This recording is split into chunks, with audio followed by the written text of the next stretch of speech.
Hello there, YouTube. How you doing in this lovely day? Well, I decided to finally get into reviewing business in YouTube. I've been a fan of manga and anime, and of course popular stream movies, and I'm going to take a whack at it. So this is my first video, and for my first video, I'm going to review something that's really close to my heart, and I just watched recently. I'm going to review the Rurouni Kenshin movie, the second one, the live action, the Kyoto Inferno. Back in 2002, when I saw the first live action version, I'm like, they got it. They totally nailed it. No adaptation is going to be perfect.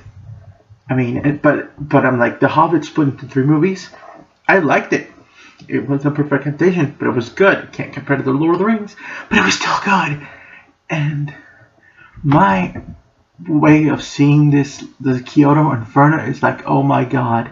They totally nailed it. I was so afraid because the Kyoto arc in the Kenshin story is the most well known. It's not my favorite. Mine is the revenge arc with Tomo and the trust and betrayal shit. But it was really good. I loved it.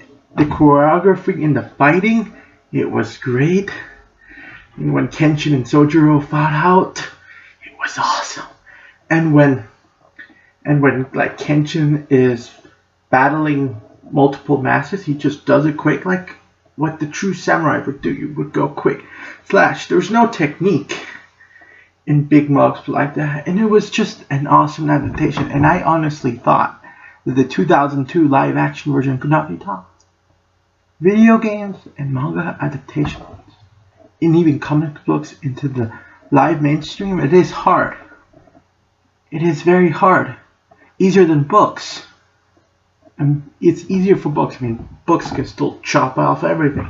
I love the Game of Thrones, don't get me wrong, but it's one thing the show doesn't have is like how they describe prophecies and dreams and all that. I mean, when did the show ever mention R plus L equals J? Never. But it's still not a bad adaptation. It's still great.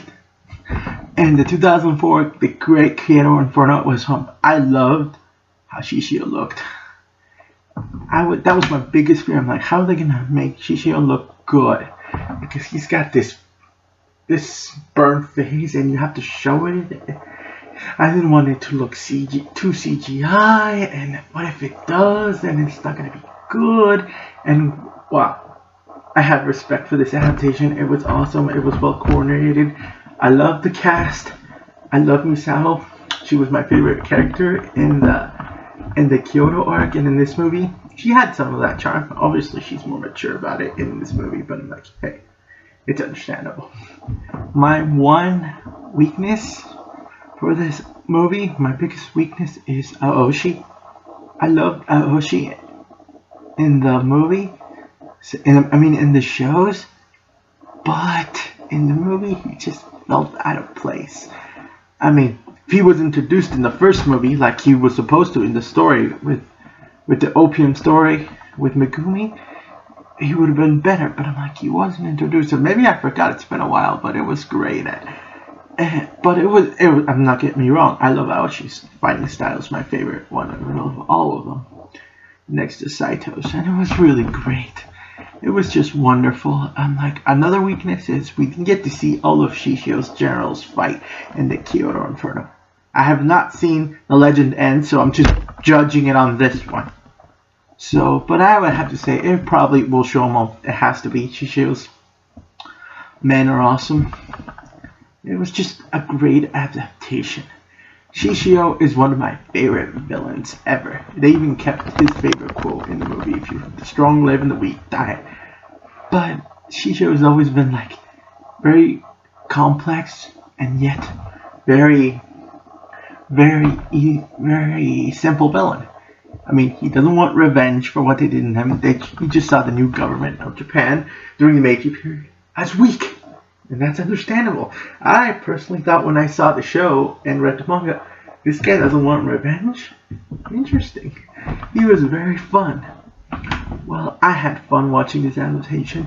If you're a Rurouni Kenshin fan, the 2004, the Great Kyoto Inferno, It's definitely it definitely beats the crap out of the crappy DBZ adaptation and the abomination of M. Night Shyamalan's Avatar.